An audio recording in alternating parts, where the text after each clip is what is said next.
যে জ্ঞানের কাছে আসতে হয়, জ্ঞান কারো কাছে যায় না। জ্ঞানের কাছে আসতে হয়, জ্ঞান কারো কাছে যায় না। জ্ঞানের একটা গায়রত আছে, জ্ঞান সহজে কাউকে ধরা দেয় না।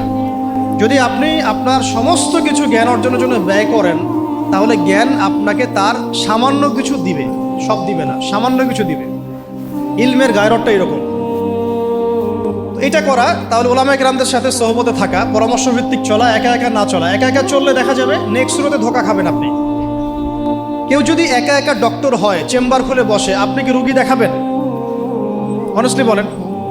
ওই যে এক ভাই, ধরেন আমাদের এক ভাই, নাম এক্স আব্দুল্লাহ, তো সে বলছে আমি কোনো ইউনিভার্সিটিতে পড়ি নাই, কিন্তু আমি ডক্টর হয়েছি। তা আমি শুধু ডক্টরই হই না, আমি হার্টের স্পেশালিস্ট, নিউরো মেডিসিন স্পেশালিস্ট। আমি অত বড় সাবজেক্ট বাদ দেন, নর্মালি এমবিবিএস। আমরা কি তাকে আসলে বিশ্বাস করব? তার কাছে কি আমরা